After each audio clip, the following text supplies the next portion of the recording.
call the criminal agenda. call the Criminal Justice Committee meeting to order.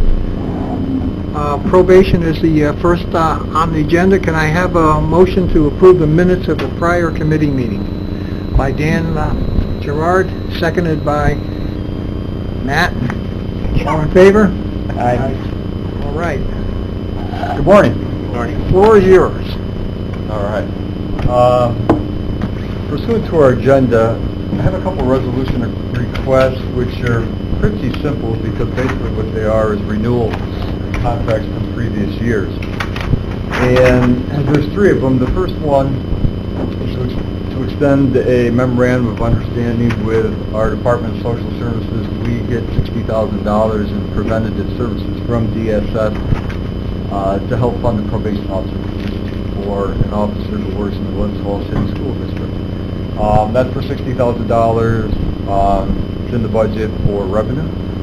The second one we have is a contract to extend electronic monitoring with KMG Monitoring for $7,500 a year.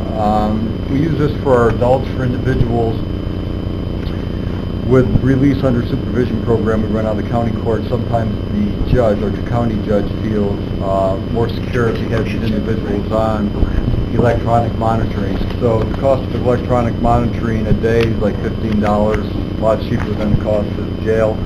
These are for defendants convicted of felony offenses where the judge is going to release them and but uses electronic monitoring for another security measure. That's for $7,500. We've done that for years. And that's a pay-as-you-go contract, so if we don't use the money, it's not spent. So it's not a flat fee. And the last one we have is to extend the contract with Community Action for our alternative sentencing program in the amount of $60,000. This is money we use for community service program. Would you like to move all three? Yes. They're all extensions of contracts. Moved by Dan, seconded by Matt. All in favor? Aye. Thank you. Any pending items? I have no pending items.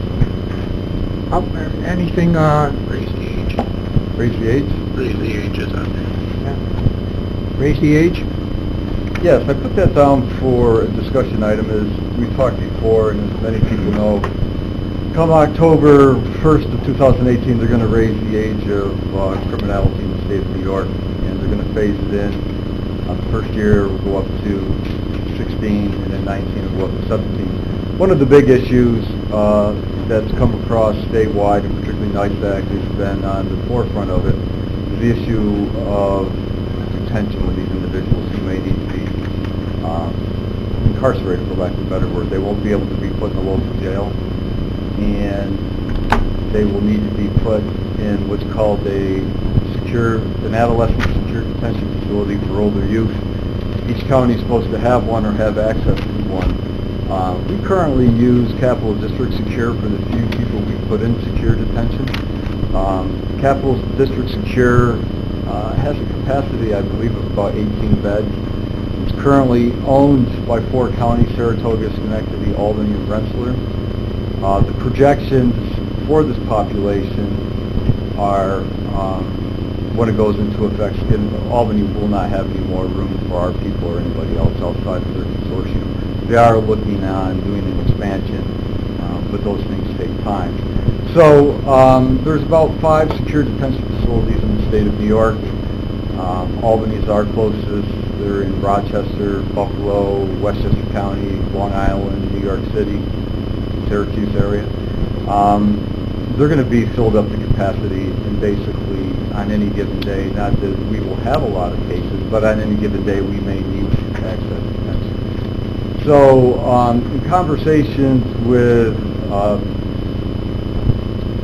Kevin Garrity and Ron Conover and Ron, it was decided that possibly we would look at the old jail to see if that was a possibility, not only for us, but for maybe our neighboring counties.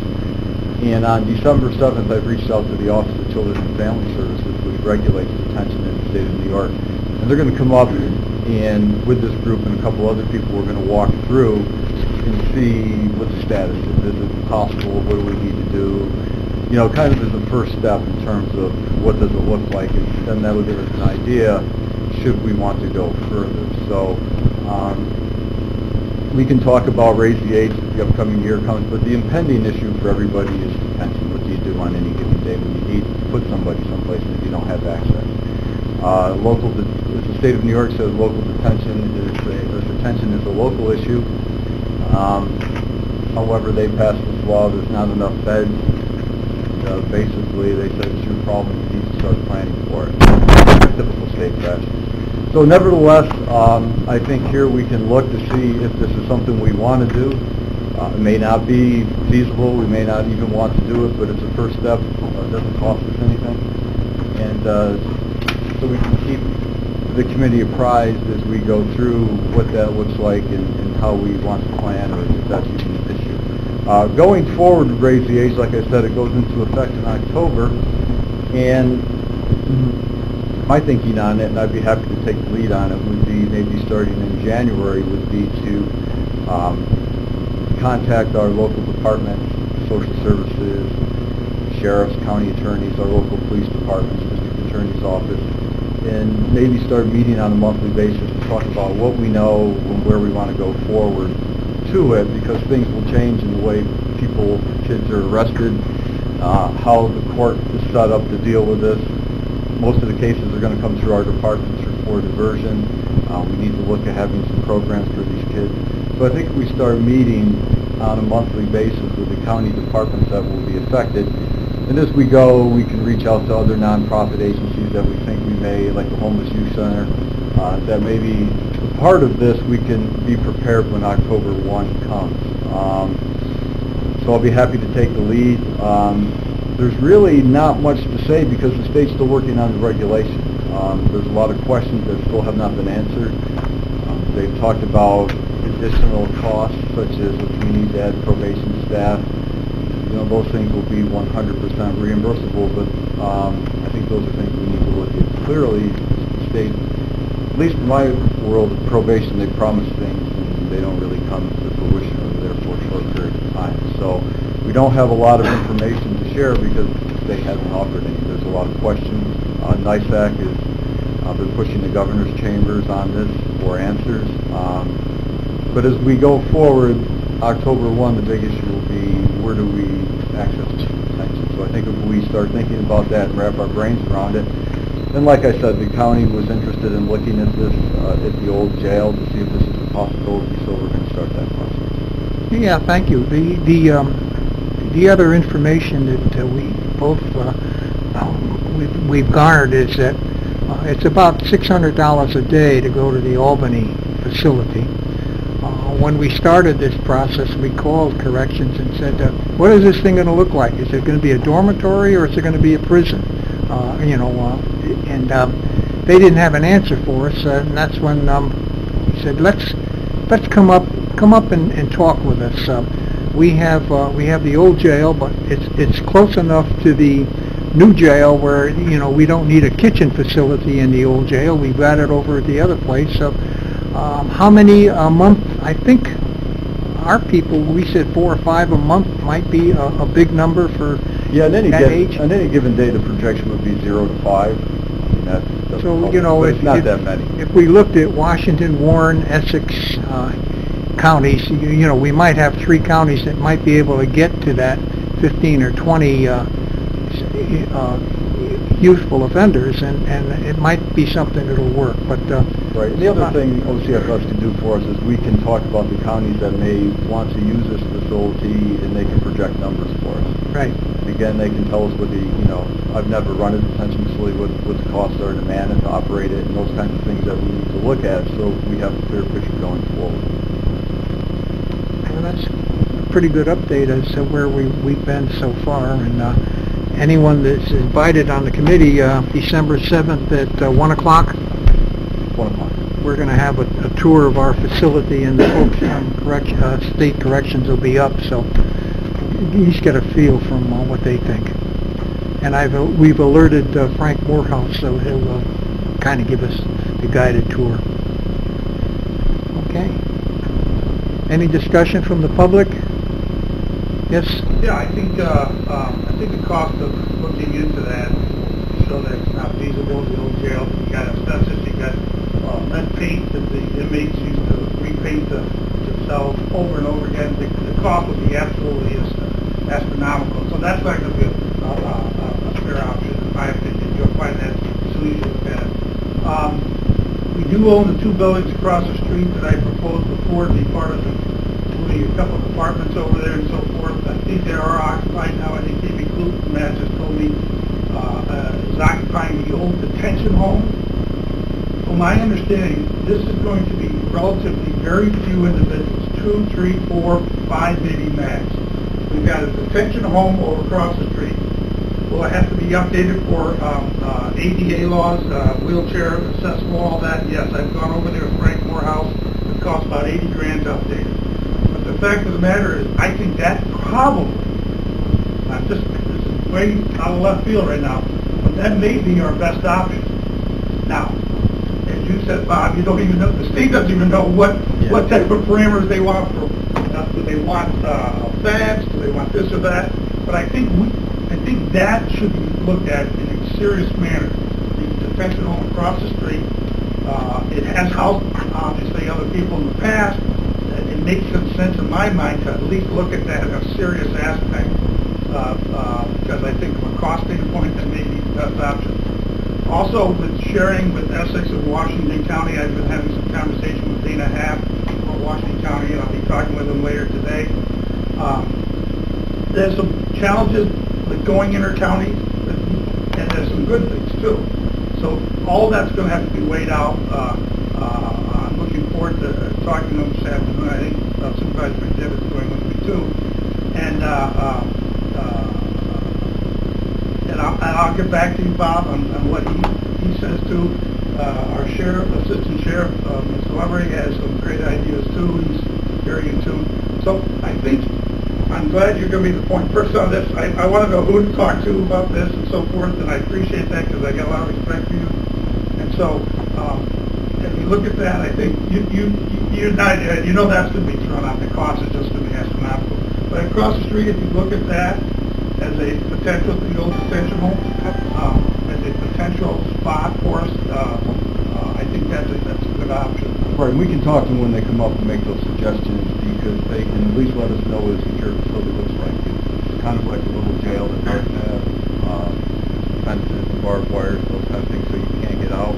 What the inside looks like, I know the bars here would have to be taken out, those kinds of things, so they can at least give us an idea, and we can suggest that there may be alternative things.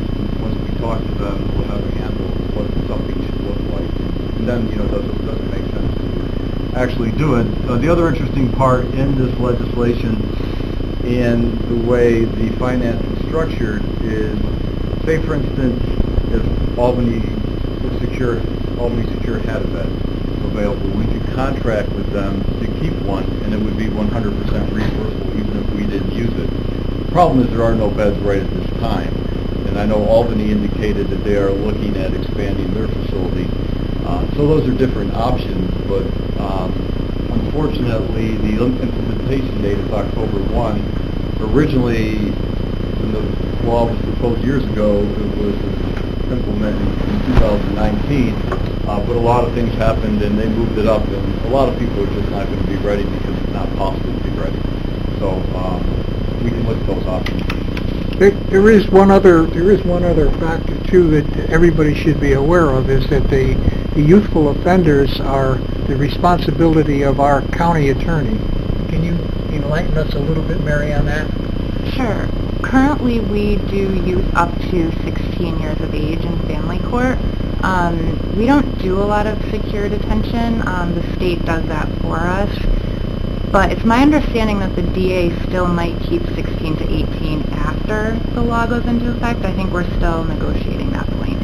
So. Yeah, we're going to have different courts set up, an adolescent offender court, which is going to be manned by a family court judge out of the county court. So it's a whole new setup. And when a 16 to 17-year-old is arrested for a felony, 16 in 2018 and 17 in 2019, there's a new term called adolescent offender. When you're arrested for a felony, going to have to be arraigned in front of this family court judge and the youth part of the county court. As crazy as all that sounds. And at that time, they will make a decision for release, and then the district attorney's office has 30 days to keep the case in the youth part. And the thinking is most of these cases will come down into family court. How that happens, that hasn't been worked out. The majority of these cases, when they do it, they come through the probation department for diversion. We offer them various services, and they never seek for it. With this law, they've also indicated that you need to have programming for it, which is good, and they indicated they're going to pay for it, so that's great, right as that comes to fruition, because you just can't take this population and do nothing with them. Because if we did that, then all we did was raise the age and nothing's going to happen. So I think it will take time to see what the regulations are. But it's confusing the way it's going to work in terms of how a case comes in and where it stays. A lot of those things just have not been worked out today. Doug, you had your hand up? Yeah, the programming aspect, and I know it's still very gray right now. Would a local school district be required, for example, let's say we did it, use the detention home, we were able to make that the most cost-efficient way. Would then the Lake George School District then be involved with these individuals because they are of school age and so forth and so on?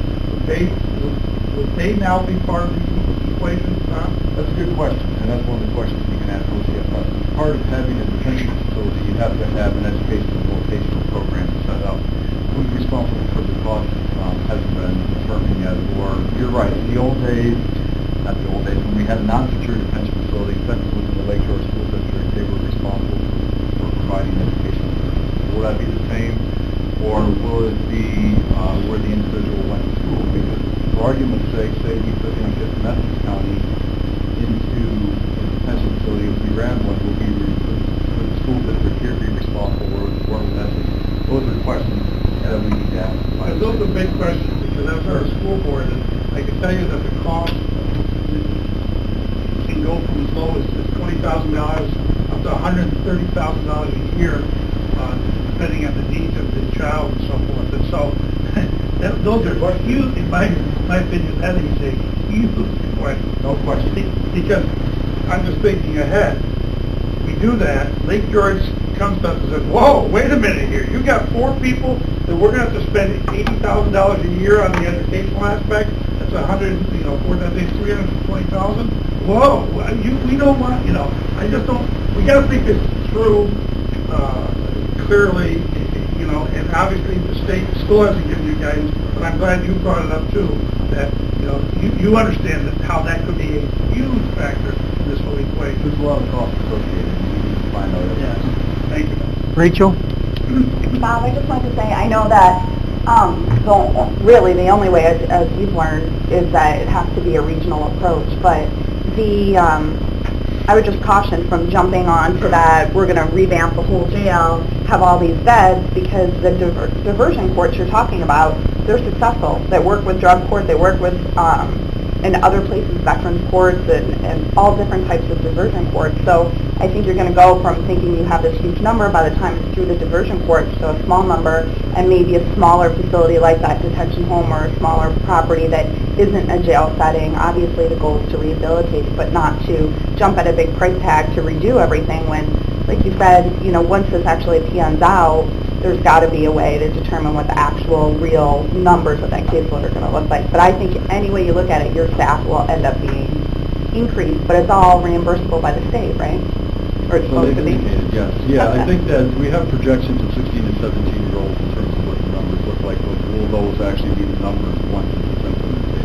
Right. And you're right, in the majority of cases, we'll go through diversion, and as Mary said, we don't put many kids in secure detention in the county here. Through the years, we've worked hard not to do that, and but now this law is forcing us to at least have the option. We need to put some, on any given day, we may need to access some. There's 16-year-olds that were charged with robbery last year that were still in jail, and those things happen. And but you're right, we need to make sure that we don't jump into something that's heinous. And some of these are felony offenses, so I mean, that's what the reason why. I mean, if you looked at the detention center in Albany, it very much looks like a jail. So, if you're think if we're thinking, and I think it's a great idea, let's take a look at the detention home, but it may not qualify simply because some of these youthful offenders are violent. I mean, it's got to be in a prison setting, but anyway. Right, we'd have to look and ask them what specs and regulations would look like. Sure. I'm sure they'd be happy. So it's a little premature now. What we're trying to do is just sort it out, and getting the corrections department up here is going to be helpful, because at least they're going to give us some guidelines as to what we should be looking at. Travis, you had a question? Yes, thank you. I'm glad we're having this discussion. Wow.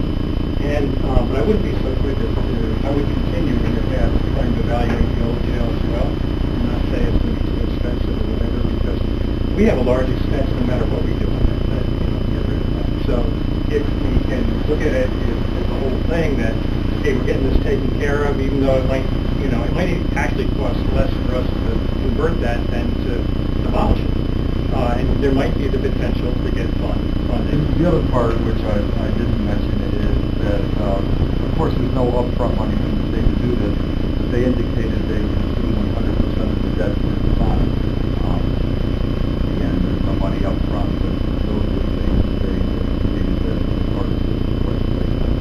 It's just been loose around our necks, and so it might be a good possibility. I'm also encouraged by the idea that it seems like each county has to make some sort of arrangement. If that arrangement is to, reserve a bed here even though it's not used, that's income, and now getting really out of into speculation. But, we do know that we have a much larger staff over at the other jail, and we haven't been allowed to reduce the number of beds. But again, perhaps something could be worked out that we could put in, 10 beds here, we could do some 5 there or something. If you look at our budget, the jail is huge. It weighs very heavily on our budget. Rachel? Bob, I just had a quick question. I found it nice back, and when I was online reading about Raise the Age on the state website, it talks specifically about how the facility isn't supposed to mirror a jail. So the idea that it's a traditional jail setting would be rejected. It would have to be much more rehabilitative in nature and provide those services, correct? Right, secure detention facility is not similar to a jail, but on the other hand, kids just can't leave. So Right. They would tell us exactly what it is. And part of it is a rehabilitative component where you Okay. have to have programming in there. And then the other part, you need to be conscious of what are the staffing levels per inmate or per youth or those kinds of things. But, there's a lot to it. I thought maybe we were talking about two different things. Huh? You talked about felons in jails, but it's supposed to be the exact opposite setting in order to provide that support. Right, currently a 16-year-old arrested now would be a felon in a local jail. Right. If they're put in a detention facility, they would still be charged with a felony, but they would be called an adolescent offender. So we're just changing the way we're describing them and where they would be housed for the time being. Thank you. And the other interesting part, too, is if an adolescent offender is sentenced to less than a year, the court would have the opportunity to put them in a local facility that a county would be responsible for, as opposed to the state adolescent facilities that are being built in the state. There's one in Columbia County, and they're redoing the one up in Rayford. So that's a possibility. If he gets a 9-month sentence, more than likely he's going to do it. He's going to do it on our cost, as opposed to going to a facility that's run by the state. Well, and Ron, just as a follow-up, and it's going on to new information, but I just wanted to publicly thank you, Bob, for, Bob came in, and maybe many of you don't know this, but I teach classes. He came into my victimology class, and he talked to all of our students, and I think like 30 students walked away saying they want to be a probation officer. And so, they both came in incredibly professional and provided information about Warren County services that I don't think most of the students even know about. But again, really, really proud to have you heading up our probation department and inspiring youth to want to go into that same path. We may have some openings for him. Okay. Okay. I guess that's it. All right, Probation. in closing, I'd like to thank, I may not be back here in December, is to thank Ron, who's retiring, Dan, who's retiring, and Rachel, who served on this I've worked with Ron for, my 30 years here, and Danny for most of them, and Rachel when she was in the DA's office and as a supervisor. The support that's given to the probation department has been fantastic and it's appreciated.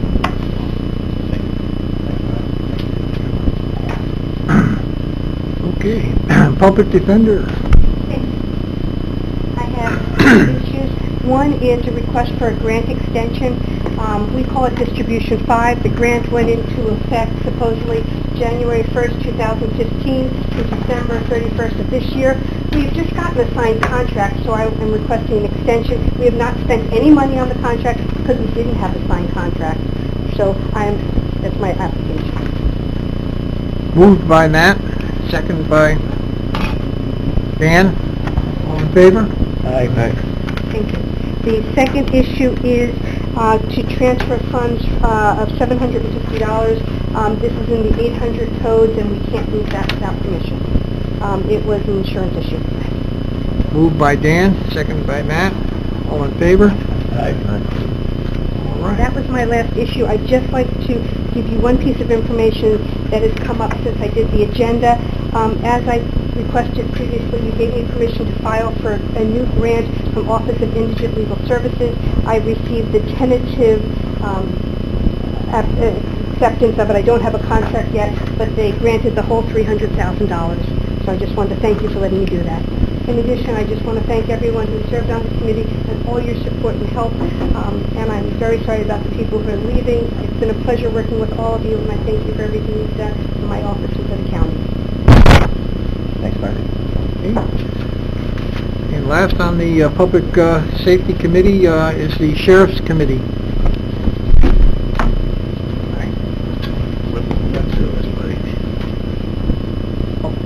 Transfer, we need a motion on the transfer of the $750. No, we didn't. No. We had a motion saying we didn't vote. Oh, we didn't vote, okay. All in favor? Aye. Thank you.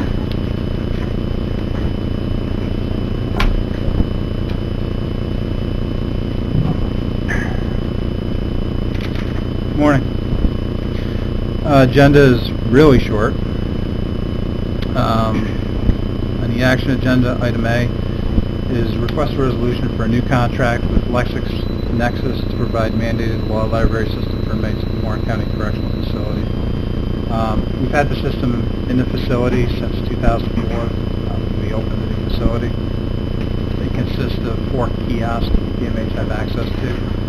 There's one in each pod, and it allows them to do the legal research that we're mandated by law to give them access to. The price reflects roughly a 3% increase from what we were paying last year. It is also on the New York State contract, so theoretically it does not have to come through the committee, but because this is the inmates' commissary money, I want the committee to be aware of what we're doing. In the total, it's $89,000? That is over the course of 3 years. Okay, 3 years. Okay. Moved by Matt, second by Dan. Any questions? All in favor? Aye. Okay, approved. The next item is a request for transfer of funds. As we near the end of the year, start shifting money to make up for our deficits in some codes. Under law enforcement, we're moving $60,000 into overtime, $30,000 into part-time salaries. Under corrections, we're moving $50,000 into corrections overtime out of salaries, and we're moving $50,000 additional into corrections overtime. It should be noted that so far this year, as of last week, we had expended over $585,000 in overtime just in our corrections division.